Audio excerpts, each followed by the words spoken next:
existe une théorie en médecine chinoise, appelée la théorie des 5 mouvements ou des 5 éléments, qui est une autre grande théorie avec celle du yin et du yang, qui explique l'organisation sur Terre du vivant.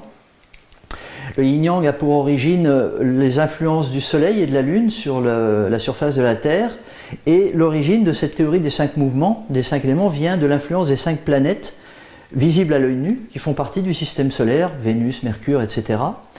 Et c'est sous l'influence de ces planètes que la vie s'organise sur Terre, selon un certain type de modalité. 5 systèmes vibratoires dominants, je ne sais pas comment on pourrait dire ça, qui permettent l'organisation, le déroulement de la vie.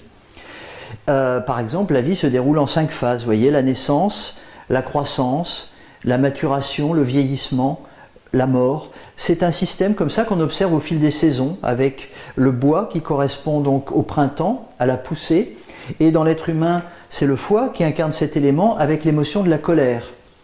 Ici, on a le feu qui correspond à l'été.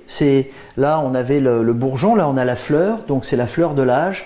Et c'est le cœur qui représente cette énergie dans le corps. Ça représente donc la fleur de l'âge, si on peut dire, lorsqu'on en est jeune. Ensuite, il y a la terre, c'est lorsque l'on mûrit. C'est la période de maturation. C'est la période qui s'étend vers la fin d'été, où la fleur donne un fruit. Ensuite, on a le métal, ou le minerai, c'est-à-dire la partie plus lourde que la terre qui s'enfonce, qui représente l'automne, l'assèchement des phénomènes vitaux. Et puis ensuite on a l'eau qui correspond à l'hiver, à la mise en sommeil avant qu'un nouveau printemps vienne refaire naître des bourgeons. Ça, c'est le cycle de la vie. On peut le voir à l'échelle d'une vie humaine, à l'échelle de la nature. Et effectivement, j'ai donné l'exemple pour le bois, il y a des émotions qui sont associées à ces différentes phases. Ici, on a la colère. Ici, on a avec le feu la joie. Ici, avec la terre, on a le ressassement, le souvenir, la rumination. Avec le minerai, le métal, on a quelque chose qui s'alourdit, ça va être la tristesse, l'inquiétude. Et ensuite, on passe à l'eau qui est liée à la peur. Parce qu'il y a des mouvements. Vous voyez, la colère, c'est un mouvement de montée d'énergie vers le haut. La colère monte. La peur, c'est un mouvement de descente, on peut avoir une incontinence. Donc, une émotion, en médecine chinoise, c'est d'abord de l'énergie qui circule dans une certaine direction. Et ce qui est très intéressant, c'est que puisque cette roue des influences de la vie sur Terre appartient au mouvement des planètes, ça veut dire qu'on est l'objet de ces influences. On croit qu'elles viennent parfois de nous, alors qu'en fait, on est simplement, c'est ce qu'étudie parfois l'astrologie, on est simplement les objets de marées, qu'elles soient des marées marines ou que ce soit des marées humaines, comme les cycles lunaires pour la femme, pour les règles. On est sujet à des marées, et comme l'esprit suit le sang, vous voyez les changements d'humeur avant les règles, on a des changements d'humeur, on va les rationaliser, on pense que ça vient de nous, mais individuellement ou collectivement, ça peut être lié simplement à la phase de notre vie qui fait qu'on a une émotion dominante à ce moment-là. Et mon vieux professeur disait que si on regarde à l'échelle, effectivement, d'un pays, par exemple, on a le même phénomène, ou même de plusieurs pays à l'échelle de la planète. Parce que cette ronde, c'est celle que subit l'histoire des hommes depuis que l'humanité existe. Nous avons toujours été entre deux guerres. Les guerres, vous voyez, elles sont liées au bois, parce que ce sont des périodes de colère, de lutte. Prenons l'exemple de la dernière grande guerre, la troisième... Ah non, pardon, là je voyage dans le temps. On va se contenter de la deuxième, on va parler de la troisième plus tard peut-être. La Seconde Guerre mondiale, vous voyez, c'était donc une période de conflit, bien sûr, de lutte, de colère, entre des peuples. Et le bois engendre le feu, c'est-à-dire que ça brûle et ensuite ça donne des flammes. Mais le feu est d'une autre énergie que le bois, c'est-à-dire que la nature du feu est de se propager. Et l'émotion correspondant au feu est la joie. C'est-à-dire qu'au moment de la libération, lorsque la guerre est terminée, on a pu observer dans l'histoire des mouvements qui n'étaient plus des mouvements de colère, mais des mouvements de joie, des mouvements liés à l'amour, à la paix. Ça s'appelait « Make love, not war ». Faites la paix, faites l'amour, pas la guerre. Donc il ne fallait plus du tout se battre. Le critère, c'était Woodstock, c'était le feu de joie, c'était les chemises à fleurs. Et c'était donc la période où il n'y avait plus à lutter, parce qu'il y avait le plein emploi, tout était à reconstruire, il y a eu le baby-boom. Donc c'est la période la plus joyeuse de l'histoire, dans ce cercle historique. Le problème, c'est que le feu, ça ne dure pas indéfiniment. Le feu, il brûle et ensuite il donne de la terre, il donne de l'humus, il donne de la cendre. Et donc, le feu se tasse tout doucement et on passe à ce moment-là de la joie au souvenir, au ressassement, à la nostalgie. On est sur la mémoire, on préfère rester sur la mémoire du bon vieux temps, c'est radio-nostalgie, voyez. On reste sur la mémoire du bon vieux temps plutôt que de voir le présent ou même le futur. Vous savez, c'est le vieux hippie qui continue de rester comme ça, mais il ne veut pas voir qu'il vieillit, quoi.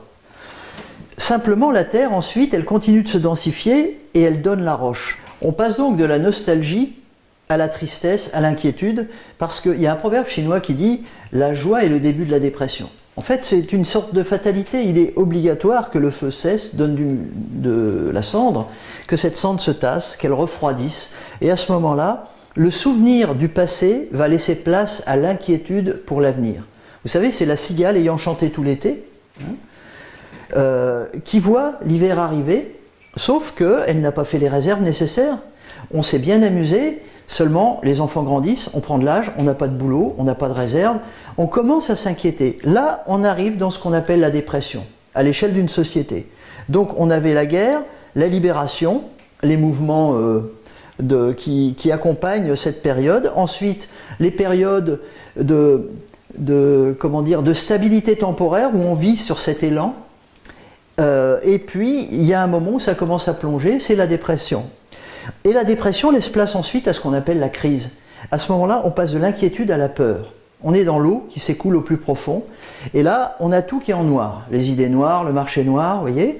Revisitez l'histoire et voyez ce cercle qui a toujours existé. C'est assez intéressant à observer. On croit que ça vient de nous. Mais tout ce qu'on met en place, est-ce que ce n'est pas simplement sous l'influence de nos humeurs, vous voyez. La bourse, elle marche sur quoi? Elle marche sur l'humeur des gens, sur les inquiétudes des gens, sur les espoirs, sur les colères. En fait, la bourse, c'est quelque chose qui est lié aussi à ce phénomène. Alors que ça se veut scientifique. Mais en fait, c'est une quantification monétaire des états d'âme humains. Donc, l'inquiétude laisse place à la peur, la dépression laisse place à la crise, et là, je vous laisse deviner dans quelle période on est actuellement. Et qu'est-ce qui se passe? C'est que ceux qui ont déjà fait un cycle, parce que là on est en décennies lorsqu'on regarde à l'échelle d'une nation, les petits vieux qui ont déjà fait un cycle complet, qui ont vécu la dernière, ils disent des jeunes qui ne s'intéressent pas à la vie, qui ne savent pas ce que c'était que les jeunes qui votaient pour des partis extrémistes à une époque en pensant que c'était l'avenir, mais qui quelques décennies après se sont dit « oups ». On n'aurait peut-être pas dû penser ou agir de cette sorte. Parce que là, les jeunes, ils se disent, la seule solution, c'est la révolution, c'est la colère. Oui, ils vont réveiller un nouveau cycle, mais on redémarre par la haine parce que c'est le seul moyen. L'eau donne le bois et c'est par un mouvement de colère que l'on va réagir. Alors si on est dans une société relativement équilibrée, on va vivre ces cycles-là, mais de façon relativement temporée.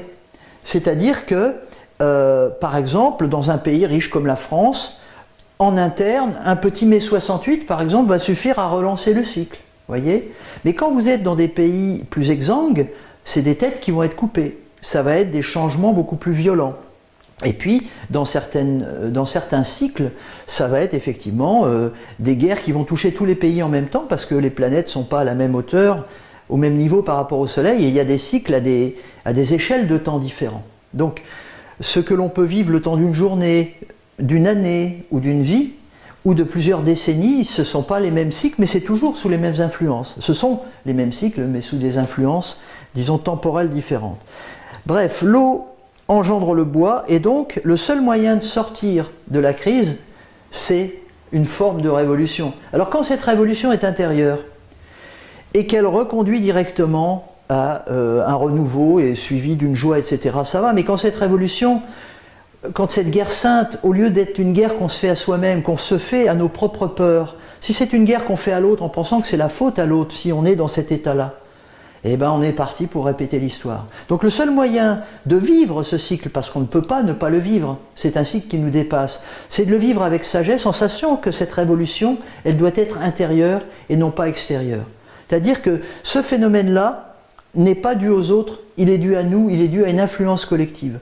Donc il faut avoir la sagesse de vivre ces périodes de joie, de déprime, de crainte, de mécontentement, parce qu'effectivement on ne peut pas rester satisfait de la situation actuelle, mais de la vivre avec sagesse et en ayant effectivement la capacité de se mettre sagement en colère, de s'inquiéter sagement, je ne sais pas comment dire ça, de façon à vivre ces révolutions, puisque la révolution est permanente, c'est comme ça, de façon non destructive, de façon constructive, de façon quelque part hélicoïdale, c'est-à-dire vivre ces cycles, mais en grimpant dans la conscience des choses, parce qu'on n'oublie pas le passé. Si on oublie le passé, on va tourner en rond toujours et on va répéter l'histoire et on va passer son temps à se massacrer, à dire avant c'était mieux, la jeunesse d'aujourd'hui elle comprend rien, les vieux ils comprennent rien et allez, il faut tout casser, c'est de la faute à un tel, c'est de la faute à un tel, et puis finalement on se ramasse pareil parce qu'évidemment le cycle se répète à l'infini. Parce que pourquoi? C'est qu'on a développé une technologie énorme depuis que l'humanité existe, mais voyez bien la sagesse elle n'a pas progressé. Avant on avait une massue dans la main, maintenant on a des bombes atomiques, mais on a le même Donald Trump qui les manie. Et c'est ça la difficulté chez nous. Je prends Trump, on pourrait prendre plein d'autres, hein, c'est pas la peine, vous connaissez. Donc, voilà, soyez conscients de ces cycles, soyez conscients qu'on n'élit pas quelqu'un sur des émotions, on l'élit sur une sagesse, parce que même si la solution, c'est une forme de révolution actuellement, ceux qui l'incarnent ne doivent pas nous amener à répéter un cycle débile qui nous a valu beaucoup de morts et beaucoup de tristesse, et on va les revivre après sinon. Ok ? Vive la médecine chinoise, vive la vie, vive la France.